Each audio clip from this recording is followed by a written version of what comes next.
direção do Deus Todo-Poderoso seja sobre nós nessa noite, para que nós possamos juntos, com muita alegria, prestar ao nosso Deus um culto que agrade a Ele antes de mais nada, que seja para a glória dEle, seja para o louvor dEle, seja para a honra dEle mesmo. Eu convido você a abrir a sua Bíblia comigo no Salmo 121, Salmo de número 121, para que nós leiamos para a glória de Deus.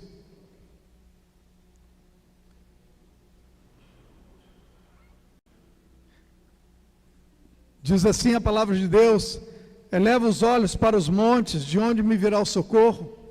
O meu socorro vem do Senhor, que fez os céus e a terra. Ele não permitirá que os teus pés vacilem, não dormitará aquele que te guarda. É certo que não dormita nem dorme o guarda de Israel. O Senhor é quem te guarda, o Senhor é tua sombra à tua direita. De dia não te molestará o sol, nem de noite a lua. O Senhor te guardará de todo mal, guardará a tua alma. O Senhor guardará a tua saída e a tua entrada, desde agora e para sempre. Amém. O Senhor que te guarda, o Senhor é o seu protetor, o Senhor é o nosso guardador, o Senhor que tem nos cercado com a tua destra fiel e tem nos dado alegria, paz, tem sustentado as nossas vidas, tem abençoado a nossa história. A nossa história tem sido uma história de alegria e gozo, com lutas, dificuldades, batalhas, mas de alegria e gozo, porque o Senhor, o guarda de Israel, é o nosso guarda, é aquele que nos guarda e nos abençoa. E você pode então, essa noite, com gratidão no seu coração, glorificar a Deus, agradecer a Deus, engrandecer a Deus, por tudo que Ele tem feito, porque Ele tem te guardado de tantas lutas. Essa semana aconteceu um incidente com meu filho, um pequeno acidente. Ele estava fazendo uma trilha, a nota Serra da Mantiqueira, chama Serra Fina, e ele tem um problema, tanto o Pedro como o Luiz Gustavo tem um problema de deslocamento de ombro, eles já tiraram o ombro do lugar, e o Pedro caiu lá no alto da serra e deslocou o ombro. Na quinta, ele só me falou na sexta, a hora que ele estava no hotel, em Passa Quatro de volta. Falei: Pedro, aconteceu ontem, agora que você me fala. Eu falei: papai, se eu falo para o senhor, eu estou lá no alto da serra, o senhor fica maluco aí. Então agora eu estou no hotel, estou bem, já tomei banho, agora eu falo. E aí eu falei para a Valéria: Deus foi bondoso. Deus tem ouvido as nossas orações, porque certamente Deus livrou ele de alguma coisa. Eu creio nisso. Eu creio que algumas coisas acontecem, é o agir, o jeito de Deus nos livrar de algo pior, de um acidente muito maior, muito mais perigoso. Então eu agradeci a Deus pelo cuidado com a vida do meu filho, porque eu acredito nesse Deus que nos guarda em todo momento, em todo tempo, em todas as situações. Você crê nisso? Fale com Deus agora, feche seus olhinhos, abaixe sua cabeça, pede para Ele te abençoar. Fala com esse Deus que é tão gracioso, que é tão bondoso, que tem dispensado tantas bênçãos sobre a nossa vida. Vamos falar com Ele. Se aninhe aí nos braços dEle, fale com Ele agora. Pai querido, nós estamos aqui nessa noite, te agradecemos pelo teu cuidado. Eu te agradeço porque o Senhor tem cercado as nossas vidas com a tua mão poderosa e preciosa, e não nos tem permitido que os nossos pés vacilem, mas o Senhor tem nos guardado para ti mesmo, para a tua glória e para a tua honra. E nós te agradecemos por isso, e pedimos que o Senhor nos abençoe mais uma vez nessa noite. Que esse culto que nós vamos celebrar aqui seja um culto que agrade ao teu coração. Por isso nós suplicamos que teu Santo Espírito nos dirija e nos conduza em todo o tempo. É a nossa oração, em nome de Jesus, nosso Senhor e Salvador. Amém. Vamos louvar o Senhor, vamos cantar um hino, você pode se colocar de pé.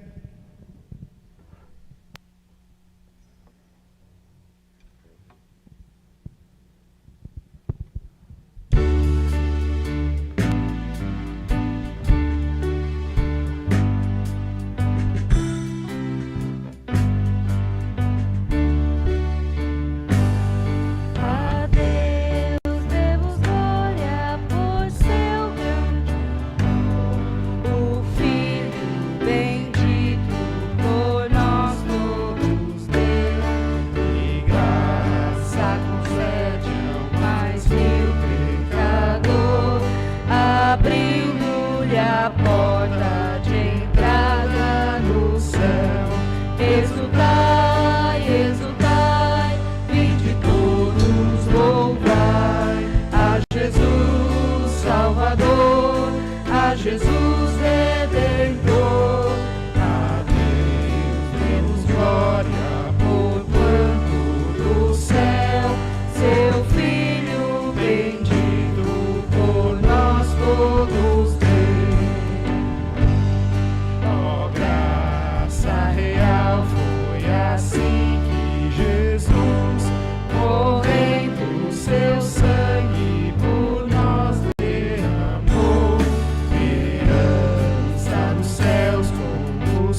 redentor.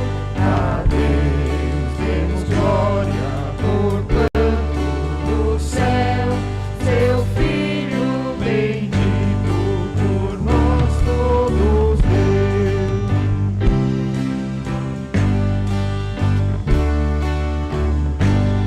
Tal prova de amor nos persuade a confiar nos merecimentos do Filho de Deus. E quem a Jesus pela fé se entregar, vai vê-lo na glória eterna dos céus. Exultai, exultai, vinde todos louvar a Jesus Salvador, a Jesus Redentor. A Deus demos glória por quanto do céu seu Filho bendito por nós todos deu.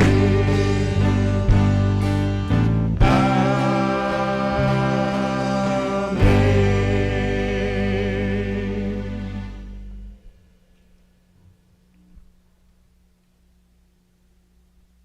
Pode se sentar.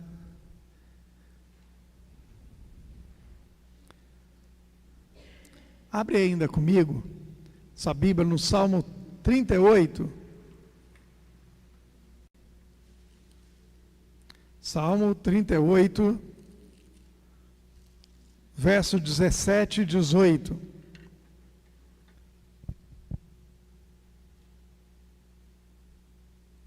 Salmo 38, versos 17 e 18. Amém? Diz assim a palavra de Deus: pois estou prestes a tropeçar, e a minha dor está sempre perante mim. Confesso a minha iniquidade, suporto tristeza por causa do meu pecado. Quem quer viver essa vida? Quem quer suportar tristeza? Quem quer suportar e experimentar a dor que está sempre perante aqueles que não confessam, aqueles que não buscam o Senhor? Acho que não é o nosso caso. Nós queremos a cada dia glorificar o nosso Deus. Nós queremos a cada dia viver as delícias que Deus tem para nós. Nós queremos a cada dia provar da redenção em Cristo Jesus, aqui, agora e na eternidade. E a palavra nos desafia, nos exorta a sermos íntegros perante o Senhor e confessar as nossas faltas, confessar os nossos pecados, dizer para Ele que nós temos falhado. Eu convido você então a baixar sua cabeça, fechar os teus olhinhos, ter um tempo de reflexão diante de Deus e relembrar aí tudo que você precisa de acertar, quais são as situações, os problemas que você precisa de se acertar com Deus. Que você o faça isso agora, para a glória dele mesmo, e para que você não sinta mais que está prestes a tropeçar, não sinta mais dor, não sinta mais a tristeza do pecado, mas que você sinta a alegria de se acertar com Deus. Vamos orar? Você pode curvar o seu coração diante de Deus e falar com Ele agora?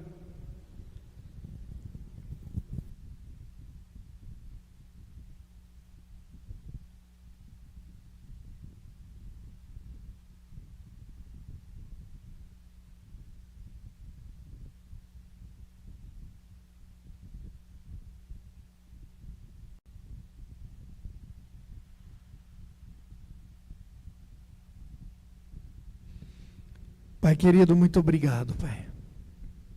Obrigado porque o Senhor tem cuidado de nós.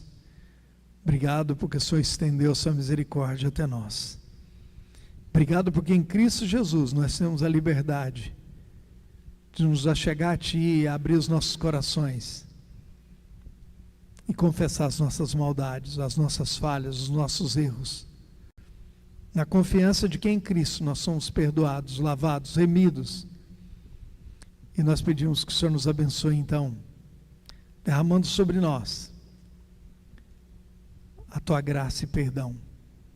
mas que mais do que isso, que o teu Santo Espírito nos dê convicção de tudo aquilo que fizemos, ou pensamos, ou falamos, ou deixamos de fazer, que entristeceu o seu coração. No nome de Jesus, Pai. Nós te agradecemos pela sua misericórdia e bondade sobre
Abra sua Bíblia comigo em Atos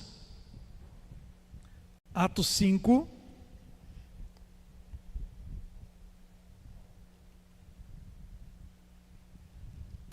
Versos de 1 a 4. É uma história que acho que ninguém conhece aqui na igreja, ninguém nunca ouviu falar nesse pessoal. É um casal. Diz assim: entretanto, certo homem chamado Ananias, com sua mulher Safira, vendeu uma propriedade, mas em acordo com sua mulher, reteve parte do preço e, levando o restante, depositou aos pés dos discípulos. Então disse Pedro: Ananias, por que encheu Satanás teu coração, para que mentisse ao Espírito Santo, reservando parte do valor do campo? Conservando, porventura, não seria teu, e vendido não estaria em teu poder? Como, pois, assentaste no seu coração este desígnio? Não mentiste aos homens, mas a Deus. Nós sabemos, se a gente voltar 2 versículos aí, Barnabé ele vende o que ele tinha, um campo que ele tinha, e ele entrega para a comunidade, para ser usado ao serviço. E Ananias e Safira meio que acharam também que podia brincar com Deus. Eles venderam, e eles queriam o reconhecimento de Barnabé, que foi lá e entregou, mas eles não quiseram entregar tudo. Muitas das vezes o grande problema nosso não é nem que entregar tudo ou deixar de entregar, é de desobediência à palavra de Deus. Muitas das vezes nós esquecemos que com Deus não se brinca. E nós mentimos para Deus. Eu não recebi, eu não tenho tanto, ou eu ganho muito, para que eu vou dar tudo isso? Para que eu vou entregar todo esse valor? Ou entrega parte. Eu normalmente, quando eu estou dando aula da classe de batismo, e a gente fala sobre dízimo e oferta, eu falo assim: não tenta Deus não mente para Deus não. Se você diz que está dando dízimo, dê o dízimo. Se você não vai dar o dízimo, então escreve lá oferta. Você já vai pecar por não entregar o dízimo. Não peca 2 vezes não por mentir, né? Eu louvo a Deus por essa igreja, pelo compromisso dessa igreja. Eu lembro que eu falei com os irmãos lá em novembro, dezembro, que muitas das vezes nas igrejas, chega dezembro, as pessoas recebem 13º, e às vezes algumas igrejas, parece que no dezembro que recebeu o 13º, a entrada de dízimo é menor. Mas eu louvo a Deus pela vida dessa igreja, que teve um bom aumento. Em dezembro, assim, o pessoal entregou o dízimo sobre o seu 13º também. Então eu louvo a Deus pela vida de vocês, e peço que Deus a cada dia multiplique as bênçãos sobre a vida dessa igreja, e que nós a cada dia possamos ter essa compreensão de que nós temos um compromisso com Deus. Nós não estamos aqui agradando ninguém. Eu não vou tapear o pastor, falar que eu vou entregar isso, não vou entregar. O pastor não quer nem saber. Tem irmã aqui que sabe, eu já briguei com ela 2 vezes. Não manda para mim, não me informa quanto que você entregou o dízimo, porque eu não quero saber. Não cabe a mim, não é um problema meu. É claro que eu fico sabendo de muitas vezes, de muitas razões, muitas situações, mas é problema seu com Deus. É problema seu com Deus. Eu não quero saber, não me interessa muito isso. O problema é a sua fidelidade, é a sua obediência. É isso que você precisa entender. É um relacionamento seu com Deus, você que acerte com Ele, você que se entenda com Ele, não comigo, não com a liderança da igreja, não com o tesoureiro. Que você possa entender isso, e que você possa se dedicar no seu coração, dizer: eu quero fazer a vontade de Deus. Se você não é dizimista ainda, pensa bem, porque você está desagradando a Deus. Se você está ofertando e dizendo que é dízimo, ou seja, você não entrega o valor correto, você está desagradando a Deus. Mas se você está sendo fiel, que Deus multiplique mais e mais as bênçãos sobre a sua vida. Vamos louvar o Senhor? mais do que com cânticos, como eu digo, louve ao Senhor com a sua liberalidade, com a sua entrega, com a sua dedicação. Vamos adorar o nosso Deus. Fique de pé. Graça e paz, igreja, boa noite. Como é bom nós estarmos reunidos na presença do Senhor, né? Hoje, culto de Santa Ceia. E esse primeiro louvor vai falar assim, que no nome forte de Jesus, nos reunimos aquecidos por sua luz. Por meio do Senhor, unidos neste amor, com vinho e pão nós celebramos comunhão. Então, assim, estamos aqui para glorificar o Senhor. Mas estamos aqui também para viver nosso momento de comunhão com nossos irmãos. Para sair daqui não como entramos, mas transformados pelo poder da palavra. Cristo é o verbo vivo. Cristo é o pão vivo que desceu do céu. Ele pagou o preço que era meu e era seu. Ele morreu no nosso lugar para que nós tivéssemos vida, né? Então, assim, toda a honra e toda a glória é somente dele. Nós devemos obediência ao único que é digno de honra e glória, ao único que pode fazer aquilo que nós, seres humanos, não podemos fazer, que é nos salvar, nos dar nova vida. Então, se você veio aqui nessa noite, celebra Ele de todo o teu coração, entrega a Ele tudo que pertence a Ele, glorifique e exalte o nome dEle através da sua vida, mas que a gente possa viver nosso momento de comunhão com nossos irmãos, adorando somente a Deus, pois Ele é o único digno de honra e glória. Vamos adorar nosso Deus, amém? No nome forte de Jesus, nos reunimos aquecidos por sua luz, por meio do Senhor, unidos neste amor, com vinho e pão nós celebramos comunhão.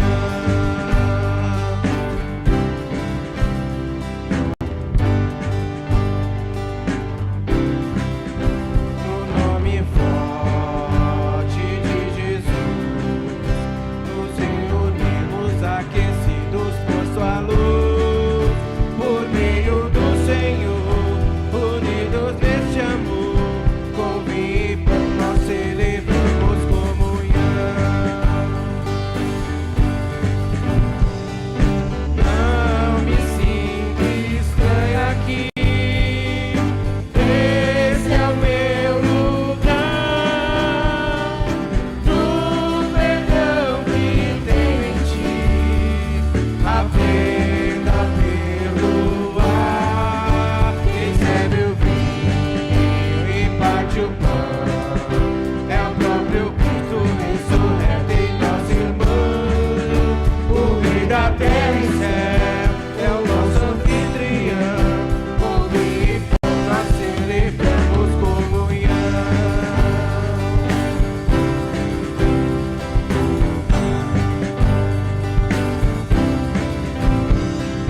Não me sinto estranho aqui, esse é o meu lugar, do perdão que tem em ti, aprenda a perdoar.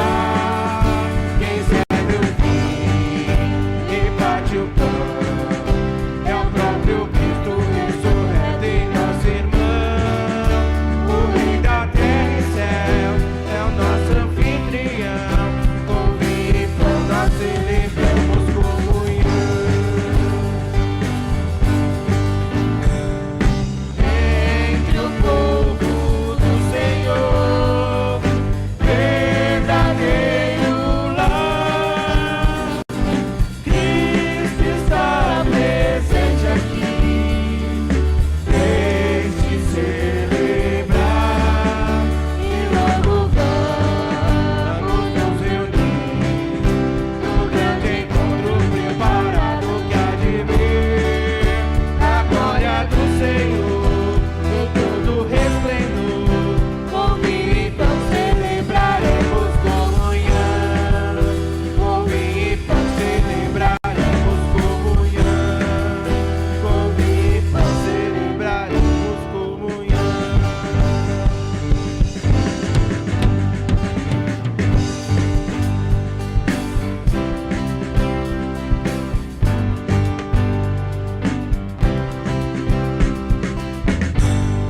Glória a Deus, esse é o nosso Deus, Ele está presente neste lugar. No próximo louvor falar que Ele reina em nós, Ele reina em mim, Ele reina em você, Ele é o nosso Rei soberano, Ele é o Cristo que venceu a morte, Cristo que está ressurreto, Cristo que está à destra de Deus Pai. Ele rege a nossa vida. E Ele te trouxe aqui. Eu não sei como você entrou, mas eu sei que você não vai sair daqui da mesma maneira que você entrou. Porque não é em nós que há poder, não é no pastor, mas na palavra de Deus, no verbo vivo. É Ele que tem poder para mudar a minha vida. Ele mudou a minha vida na cruz. Ele mudou a sua vida na cruz. Então celebre o nosso Deus. Continue adorando esse Deus que está neste lugar. Amém?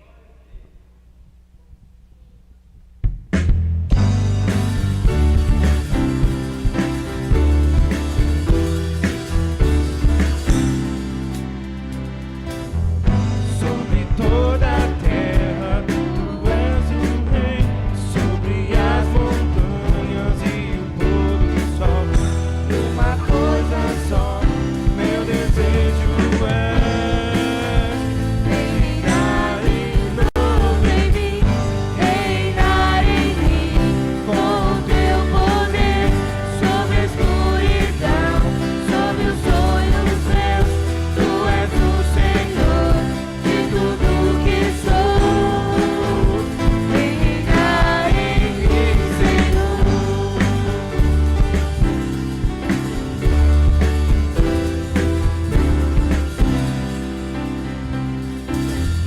Sobre meu pensar, tudo que eu falar, faz-me refletir a beleza que há em ti.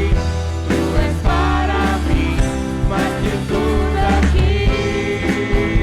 Vem reinar de novo em mim, reinar em mim, com o teu poder, sobre a escuridão, sobre os sonhos meus.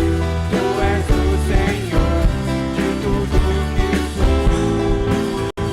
Vem reinar em mim, Senhor.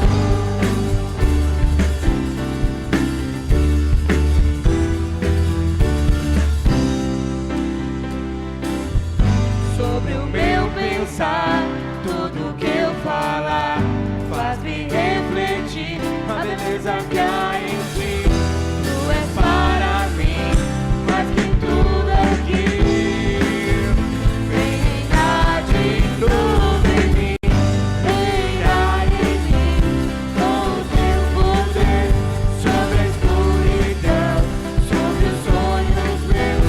Tu és o Senhor de tudo que sou. Vem reinar em mim, Senhor, reinar em mim, com o teu poder, sobre a escuridão, sobre os sonhos meus. Tu és o Senhor de tudo que sou. Vem reinar em mim, Senhor, reinar em mim, com o teu poder, sobre a escuridão, sobre os sonhos meus. Tu és o Senhor de tudo que sou. Reinar em mim, Senhor. Vem reinar em mim, Senhor. Vem reinar em mim, Senhor.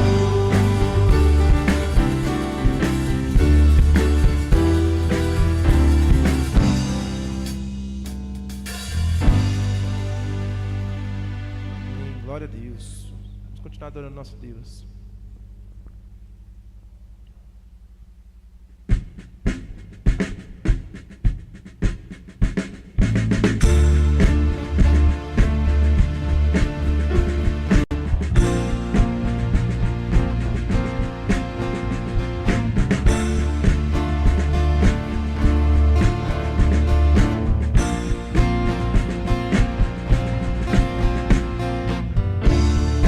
Eis-me aqui.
querido, nós te louvamos e te agradecemos pelos dízimos e pelas ofertas, Senhor. Obrigado pelo momento que nós estamos aqui em sua casa. Obrigado por esta liberdade, Pai. Continue falando conosco, em nome de Jesus. Amém.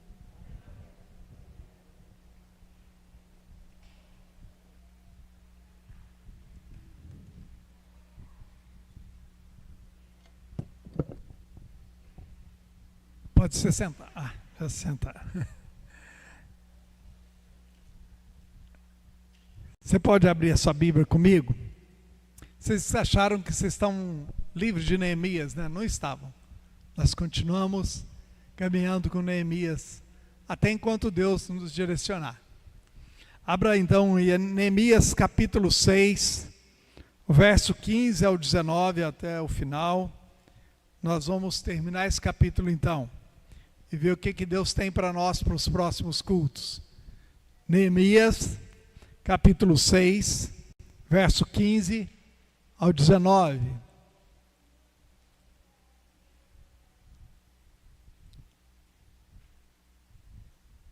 Com muita reverência, com muita santidade. Nós somos santos, sim. Nós temos que viver em santidade, porque Deus nos chama para ser santo, assim como Ele é santo. Eu convido você a atentar para a leitura da palavra. Diz assim: acabou-se, pois, o muro aos 25 dias do mês de Elu, em 52 dias. Sucedeu que, ouvindo-os todos os nossos inimigos, temeram todos os gentios, nossos circunvizinhos, e decaíram muito no seu próprio conceito, porque reconheceram que por intervenção do nosso Deus é que fizemos essa obra. Também naqueles dias, alguns nobres de Judá escreveram muitas cartas que iam para Tobias, e cartas de Tobias vinham para eles. Pois muitos de Judá lhe eram ajuramentados, porque era genro de Secanias, filho de Ara, e seu filho Joanã se casara com a filha de Mesulão, filho de Berequias. Também das suas boas ações falavam na minha presença, e as minhas palavras levavam até eles. Tobias escrevia cartas para me atemorizar. Baixe sua cabeça mais uma vez, feche os olhinhos, fale com Deus, pede para Deus falar com você, pede para Ele falar ao seu coração, pede para o Espírito Santo de Deus falar aquilo que Ele quer, não o que o pastor está falando, aquilo que Ele tem a te ensinar, não o que sai da minha boca, mas o que sai do coração de Deus para o seu coração. Falemos com Deus então, em oração. Pai bendito, Deus de graça, Deus de poder, Deus de misericórdia e bondade, nós te agradecemos por mais essa noite estarmos aqui, por mais essa noite a oportunidade que nós temos de estar na tua casa e te adorar e prestar a ti um culto de gratidão. E mais uma vez a tua palavra foi lida, a tua palavra é palavra de vida, de esperança, de entendimento, de compreensão daquilo que o Senhor quer nos ensinar. E nós suplicamos que o teu Santo Espírito venha falar conosco. Fale com cada um de nós e, segundo a tua vontade, me use para a tua glória e para o teu louvor somente. É a nossa oração em nome de Jesus. Amém.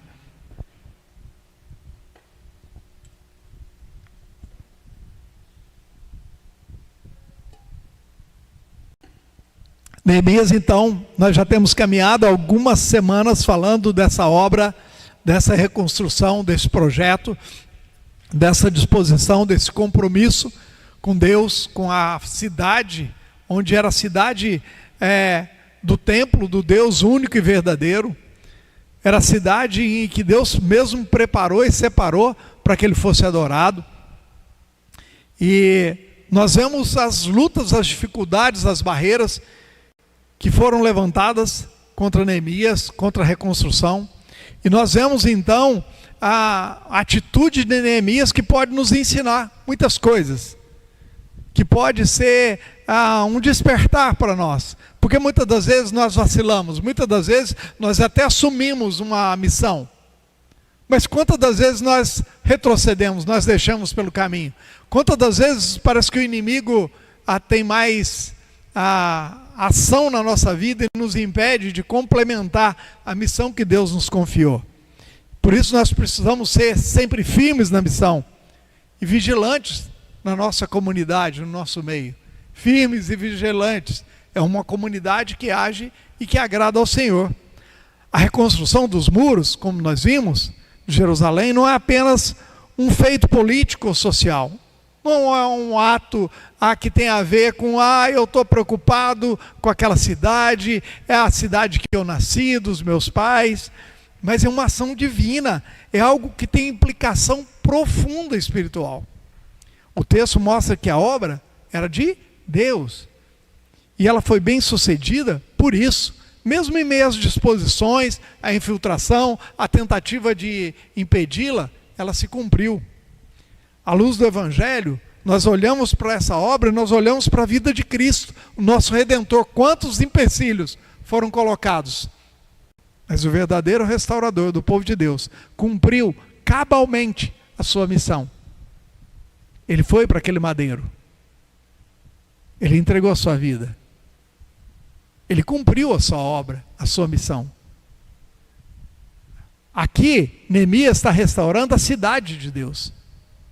Mas nós olhamos e vemos Jesus restaurar o seu povo para o reino de amor dele. E aí nós entendemos então que nessa caminhada, se nós formos firmes e vigilantes, nós vamos entender primeiramente que a vitória não é nossa, é de Deus. E a glória também não é nossa. Neemias podia dizer, olha, eu vim para cá, eu sou o cara, eu saí lá de uma vida boa, e eu vim aqui quebrar o galho de vocês e construir esse muro. Não. Acabou-se o muro, pois o muro, porque reconheceram que por intervenção do nosso Deus é que fizemos a obra. Neemias sabe que a conquista não era dele. É sobrenatural. Vocês acham que 52 dias, mesmo que fosse várias pessoas, construiriam um muro? E nós não estamos falando de um muro qualquer para cercar um terreno, queridos. Nós estamos falando por uma muralha de guerra para cercar uma cidade. Então, não era um tijolinho, um bloco de 20. Eram pedras e pedras grandes para suportar um ataque de um exército inimigo. 52 dias. E nós precisamos de pensar no tamanho da cidade, que não era pequena. Sabe? Então, que tamanho tinha esse muro? Qual a espessura das paredes? Qual a altura das paredes?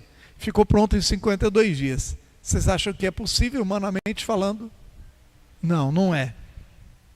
52 dias é improvável para o homem, é impossível para o homem, mas para Deus nada é impossível. E o temor dos inimigos revela que Deus estava com seu povo. Eles ficam apavorados. Nossa, a obra terminou. Isso é mais uma manifestação de que Deus está com eles. Porque isso é impossível para nós. O Neemias, ele reconhece isso, mas os inimigos reconhecem que nós estamos indo e seguindo em frente, vencendo e cumprindo a missão, porque Deus está conosco. A vitória é dele, a glória é dele e de ninguém mais. E nós entendemos isso e olhamos para as nossas vidas, para a nossa caminhada aqui. Nós olhamos para reconhecer que sem Jesus nós não podemos fazer nada. Ele mesmo diz em João 15:5, e para Ele, e nele, e por Ele, é toda a glória, todo louvor, toda a adoração.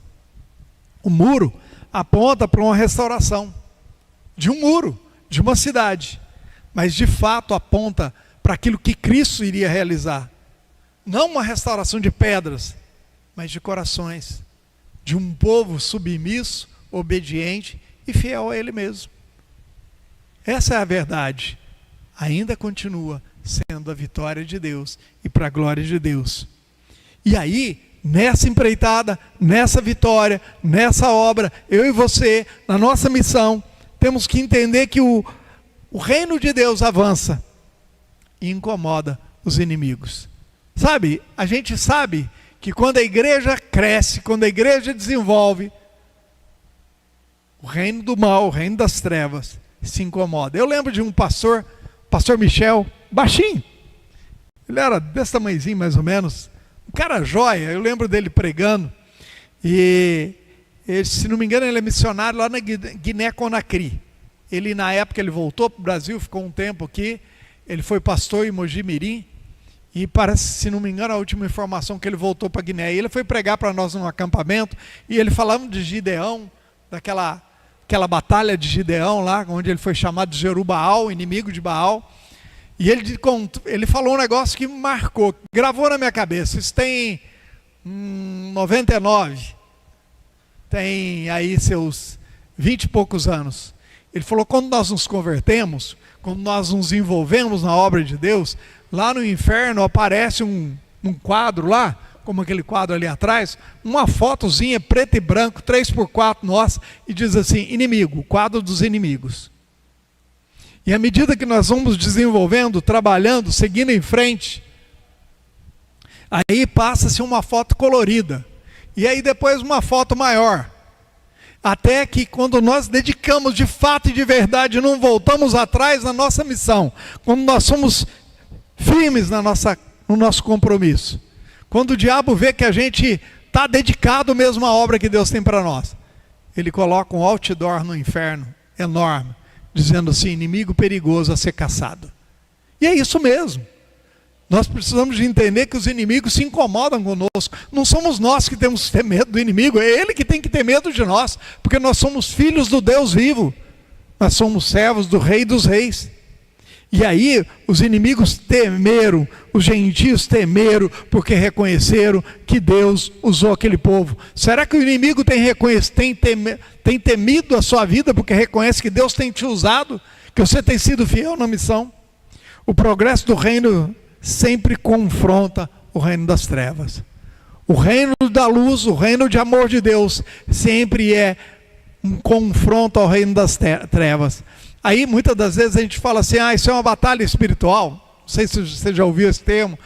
E aí eu já ouvi gente dizer assim, mas você fica espiritualizando tudo. Tudo é espiritual. Eu estava conversando com um irmão lá da cidade de Campanha esses dias. Eu o conheci porque eu comprei uma caminhonete dele na época, o Dr. Alberto. Ele, desde a sua meninice, ele já tem mais de 80 anos, ele desde os 12 anos de idade que ele é fiel. Um crente fiel, um servo fiel, já foi presbítero em Belo Horizonte, e hoje ele voltou lá para o sul de Minas, e ele falando da batalha espiritual, porque Campanha é uma cidadezinha de 20 mil habitantes, mas é sede da cúria do bispo, é sede do bispado da região. E ele falou, pastor, a luta aqui é grande demais, a batalha espiritual aqui é grande demais. E a gente estava conversando, eu falei para ele, tem gente que não acredita, mas tudo espiritual, é tudo o inimigo tentando vencer o povo do reino de Deus. É sempre assim, não pensa que é diferente não. Nós vivemos constantemente numa vida de batalha espiritual, porque o inimigo não se agrada. Satanás não se agrada com as nossas vidas, com a nossa dedicação, com a nossa disposição para fazer a vontade de Deus. Quando Deus age, nós precisamos de entender que os sistemas contrários estremecem. O avanço do reino confronta as trevas. O agir do povo de Deus, dos servos, estremece o reino das trevas. Os inimigos, os contrários. E isso é uma grande verdade, isso nós precisamos entender sempre, que o nosso agir, o nosso trabalho, por isso nós não podemos desanimar. Todas as vezes que nós desanimamos, todas as vezes que nós damos um passo atrás, nós permitimos que o inimigo avance. Então nós precisamos de entender que nós devemos ser incômodos para o inimigo e não o contrário. Nós não devemos retroceder diante do inimigo. Ele que tem que retroceder ante o nosso avanço, ante a nossa fidelidade, ante o nosso compromisso com Deus, ante a nossa disposição para a missão. Por quê? Porque as portas do inferno não podem prevalecer contra a igreja de Deus, contra o povo de Deus, porque isso é uma promessa do próprio Deus. As portas do inferno não vão prevalecer contra a igreja do Senhor. O Filho de Deus se manifestou para destruir as obras do inimigo, do diabo. Então não cabe a mim e a você ser amedrontados e recuar diante das lutas, mas seguir em frente, lutar, porque nós lutamos com as armas de Deus, nós lutamos com Deus ao nosso lado. Eu vejo às vezes algumas pessoas, não pode nem falar de Satanás. Nossa, É perigoso, pastor, eu tenho medo. Quem tem que ter medo é ele de nós, queridos. Eles contam uma história que Martinho Lutero, uma das noites, ele está dormindo profundamente lá no seu sono. Eu não sei se é verdade, eu ouvi isso falar isso. E ele acorda, provavelmente, não sei, porque será que ele deixou isso escrito? Eu nunca li. E aí ele acorda do seu sono, alta madrugada, e ele vira. E quem está sentado na sua cadeira de escrivaninha, bem reconfortável? Satanás. E ele olha, é você que está aí? Virou para o outro lado e dormiu novamente. O que você é para mim? Você não me causa nenhuma preocupação. Ele quis dizer que nós não precisamos temer Satanás. Quem tem que nos temer é o reino das trevas. Porque nós somos servos fiéis, homens e mulheres, que portam a graça do Deus poderoso. Isso sim, é preocupante para eles. Como em Neemias, a edificação do reino em Cristo provoca resistência. O reino, o muro de Neemias, o muro de Jerusalém, que Neemias estava edificando, teve resistência.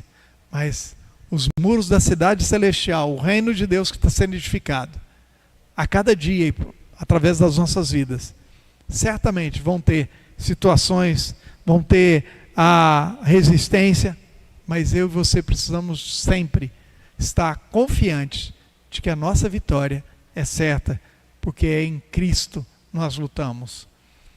O perigo nessa caminhada é de nós fazermos alianças comprometedoras. Sabe? O grande problema, a grande preocupação de nós não estarmos firmes e vigilantes é que muitas das vezes, por nós abaixarmos a guarda, muitas das vezes nós podemos nos envolver em alianças que vão nos tirar do nosso foco. Talvez possa ser um bom emprego. Sabe, conta a história que um homem, um irmão na igreja, fiel, firme, sabe, daqueles comprometidos, que não faltava um culto, estava sempre ali com a sua família e tudo mais, e ele orava, pedia para Deus abençoar a vida dele, para ele prosperar, e o pastor um dia perguntou, qual que é o teu anseio, meu irmão? Eu queria ter só um carrinho, pastor, para poder dar um passeio com a minha família de vez em quando, e o pastor, vamos orar junto, vamos pedir para Deus te dar um carrinho, e Deus dá um carro para aquele homem. E aí no primeiro domingo, depois que ele ganhou o carro, ele já não foi no culto. O pastor ligou, irmão, você não é de faltar, o que acontece? Pastor, eu para inaugurar o carro, resolvi fazer uma pequena viagem com a minha família e visitar os parentes. E aí passa mais domingos, de vez em quando ele falta de novo, ele começa a faltar. Pastor, meu irmão, o que está acontecendo? Pastor, eu estou com o carro agora, aí um dia sai um compromisso ali, outro dia sai um compromisso ali, um dia sai um compromisso lá. Cuidado com as bênçãos,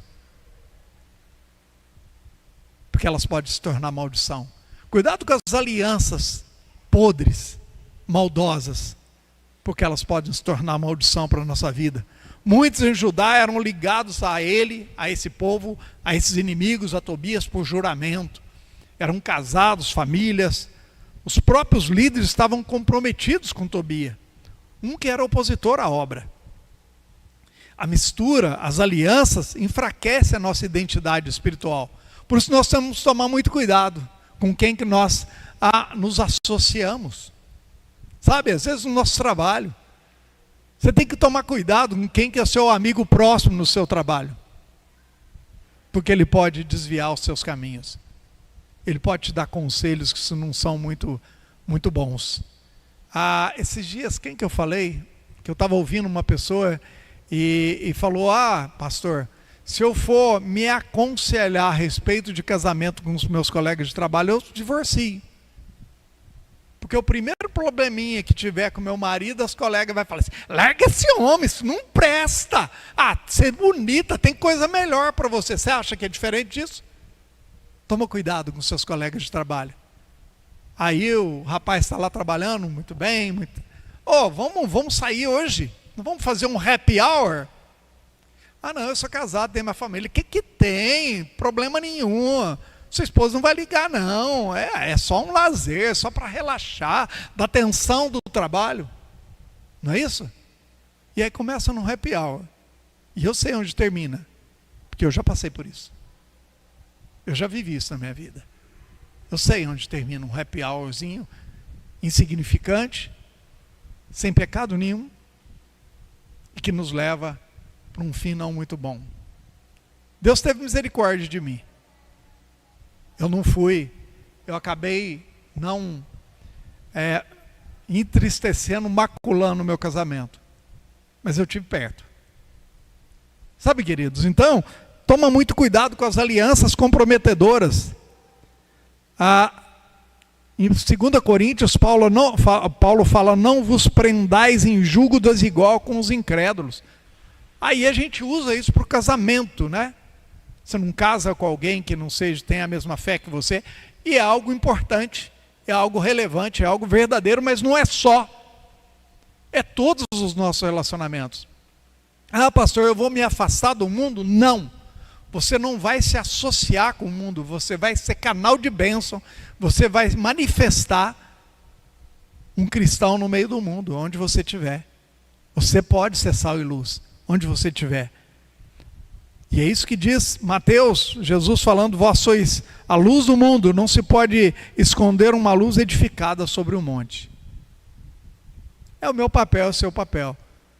Não é dar o braço para a maioria, não é nadar com a correnteza, a favor da correnteza, mas é ser diferente. Onde você estiver, faça a diferença. Não se associe, não se acomode com pessoas que são contrárias àquilo que nós cremos. Em Cristo somos chamados para viver uma vida de pureza, de integridade. Nós somos separados do mundo. Isso não é orgulho. Isso não é com altivez. Ah, eu sou melhor, Deus me separou. Quem pensa assim não está separado de fato. Mas nós somos separados para a glória de Deus. E eu e você que somos separados devemos viver a nossa fidelidade. Nós devemos ser fiéis ao nosso Deus que nos separou. Em quarto lugar, a liderança deve ser vigilante e cheia do Espírito Santo. Sabe, se para a obra continuar, para a obra chegar, para a missão se cumprir, para que nós possamos ser vitoriosos na missão e não voltar atrás, não a regressar, nós precisamos ter uma liderança que seja vigilante e cheia do Espírito Santo. Tobias enviava cartas para me atemorizar, diz o verso 19. Neemias enfrenta a manipulação e as falsas narrativas e se mantém inabalável. Eu e você precisamos nos manter inabalável. Tem gente que quer, falaram isso de mim, eu preciso de responder. Não. A palavra diz que o justo não se justifica. Tobias, os inimigos queriam escrever carta ao governador, dizer, Neemias está querendo assumir como rei aqui. Ele poderia mandar uma carta dizendo, rei, não é verdade isso não. Ele não se justifica. Ele não precisa disso. Ele é cheio do Espírito Santo, ele é vigilante nas suas atitudes. Ele não age de uma maneira que venha entristecer o coração de Deus. E aí, depois disso, a oposição se torna mais sutil, interna, emocional, política. Quer nos desestabilizar. Esse é o intento de Satanás, com seu reino de trevas, desestabilizar aqueles que são fiéis, que têm trabalhado fielmente. Mas em Cristo Jesus nós somos chamados a ser prudentes como as serpentes e simples como a pomba. Eu gosto muito desse verso. Eu gosto muito disso que Jesus nos ensina. Eu não tenho que ser tolo. Quer dizer que eu sou crente, que eu tenho que ser um bobão. um boca aberta. Talvez vocês ficam falando, o pastor fica falando de um jeito esquisito, né? Não tem nada de religioso nisso, né? Mas eu sou assim mesmo. Eu acho que nós, como cristãos, não temos que ser tolos. Aceitar tudo de boca aberta, aceitar todas as coisas do jeito que vem.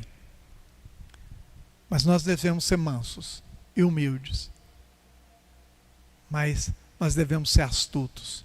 Nós devemos ter sabedoria de Deus, do Espírito Santo de Deus, para nós nos desviarmos do mal, daquilo que não redunda em glória, em crescimento e manifestação de Deus nesse mundo que está se perdendo. Ora, o homem espiritual discerne bem tudo. Que Deus possa dar para você e para mim todos os dias a compreensão, o discernimento das coisas que não agradam a Deus. Que a gente possa se desviar, ser cheios do Espírito Santo, para nós termos sabedorias, para sermos humildes, para sermos mansos, para sermos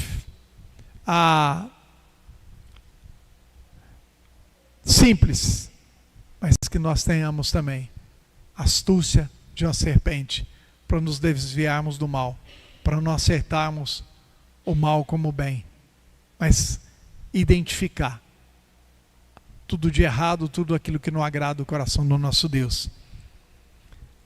A liderança cristã deve ser firme como Neemias.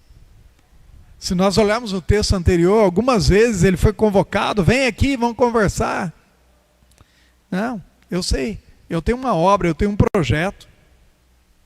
Vamos fazer isso assim? Não. Eu tenho um chamado de Deus para a minha vida. Eu sei o que eu tenho que fazer.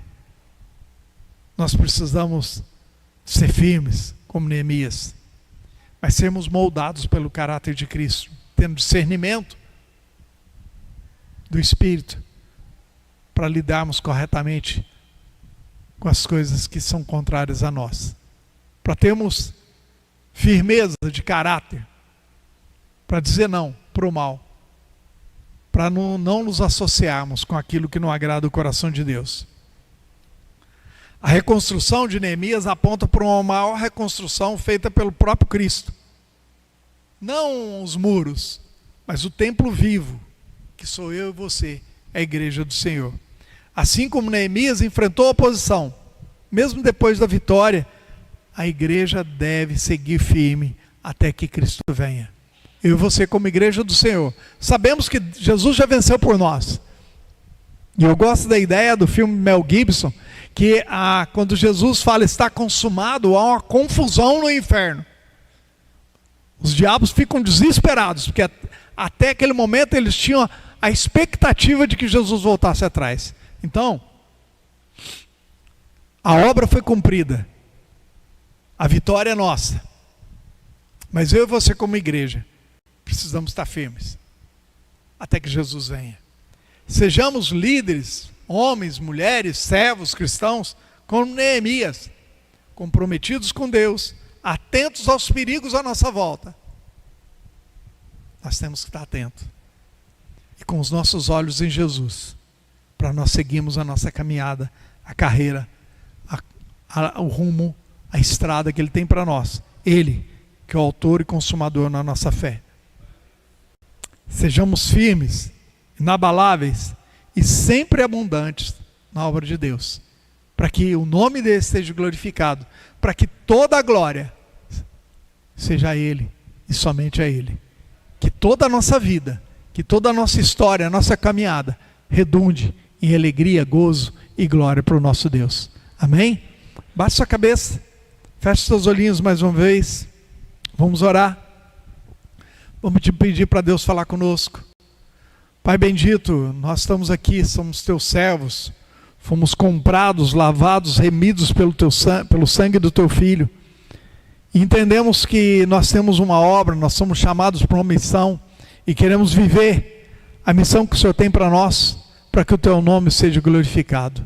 Por isso nós pedimos, nos abençoe, que o teu Santo Espírito nos dê cada dia compreensão, sabedoria, para que nós possamos viver aquilo que o Senhor tem para nós, fiéis, obedientes e inabaláveis na tua obra.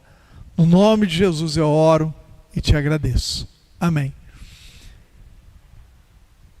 Aos irmãos que estão em casa, nós agora vamos celebrar a ceia. Eu quero agradecer vocês estarem com a gente até aqui. Que Deus abençoe a sua vida, uma boa semana, e que domingo você possa novamente estar aí assistindo com a gente, adorando o Deus, cultuando a Deus Todo-Poderoso, juntamente com essa igreja, que um dia, se você puder, você possa estar aqui com a gente juntos para cultuarmos presencialmente. Que Deus abençoe e boa semana.